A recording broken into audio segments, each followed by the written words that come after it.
అదరగొట్టే కారం రంగు రుచి ఆచి కారం పొడి. 20 లక్షల ఉద్యోగాల కల్పన టీడీపీ జనసేన బీజేపీల కూటమి ఎన్నికల్లో ఇచ్చిన సూపర్ 6 హామీల్లో ఒకటి. రాబోయే రోజుల్లో 20 లక్షల ఉద్యోగాలు కల్పిస్తామని ప్రభుత్వం పదే పదే చెప్తోంది. ఆచరణలో 20 లక్షల ఉద్యోగాలు ఇవ్వడం సాధ్యమా? ప్రజెంట్ ఇదే చర్చ కూటమి వర్గాల్లో జరుగుతోంది. ఉద్యోగాలు వస్తే అభివృద్ధి సాధ్యం, ఇందులో ఎలాంటి అనుమానం లేదు. కానీ కూటమి ప్రభుత్వం ప్రస్తుతం 20 లక్షల ఉద్యోగ ఉపాధి అవకాశాలపై దృష్టి పెట్టింది. ఎన్నికల సమయంలో హామీ కూడా ఇచ్చింది. ఇప్పుడు కూటమి ప్రభుత్వం 20 లక్షల ఉద్యోగాల కల్పనపై దృష్టి పెట్టింది. 20 లక్షలంటే 5 ఏళ్లలో ఏడాదికి 4 లక్షల ఉద్యోగాలు ఇవ్వాలి. ఆచరణలో ఇది ఎంతవరకు సాధ్యమనే చర్చ జరుగుతోంది.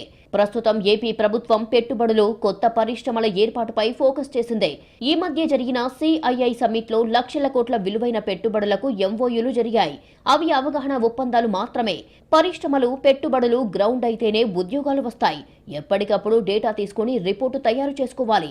ఎన్ని పెట్టుబడులు వస్తున్నాయో, ఎన్ని పరిశ్రమలు గ్రౌండ్ అవుతున్నాయో అంచనాకు రావాలి. వాటిలో జాబ్ క్రియేషన్ ఎంతుందో దృష్టి పెట్టాలి. అప్పుడే కొంతవరకు ఉద్యోగాల కల్పన సాధ్యమవుతుంది. ఒకవైపు రాష్ట్ర వ్యాప్తంగా కొత్త పరిశ్రమలకు భూ కేటాయింపులు చేస్తోంది ప్రభుత్వం. ఏడాదిన్నర పాలనలో కనీసం 1,00,000 ఉద్యోగాలు కూడా ఇచ్చిన పరిస్థితి లేదు. అమరావతిలో ఉద్యోగం కోసం వస్తే వెల్కమ్ చెప్పే సంస్థలు కూడా ప్రస్తుతం లేవు. కానీ ప్రభుత్వం ప్రతిసారి 20 లక్షల ఉద్యోగాలు ఇస్తామని చెబుతోంది. చిన్న పరిశ్రమలు, చిన్న పెట్టుబడులు జిల్లాల వారీగా వస్తే కొంతవరకు జాబ్ క్రియేషన్ జరుగుతుంది.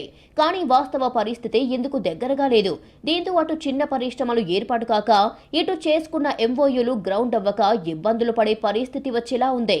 ఇంటికో పారిశ్రామికవేత్త తయారు కావాలని ప్రభుత్వం చెబుతోంది. ఇది కూడా అలాగే ఉంది. ఇంటికో పారిశ్రామికవేత్త తయారు కావాలంటే ప్రత్యేక కార్యాచరణ అమలు చేయాలి. ఎంఎస్ఎంఈలను బాగా ప్రోత్సహించాలి. అప్పుడే లక్ష్యం సాధ్యమవుతుంది. ఒకవైపు 20 లక్షల ఉద్యోగాలు, మరోవైపు ఇంటికో పారిశ్రామికవేత్త. ప్రభుత్వం అతిపెద్ద లక్ష్యాలతో ముందుకు వెళ్తోంది. ఈ లక్ష్యాలు ఆచరణలో సాధ్యం అవుతాయా లేదా అనే చర్చ మాత్రం జరుగుతోంది.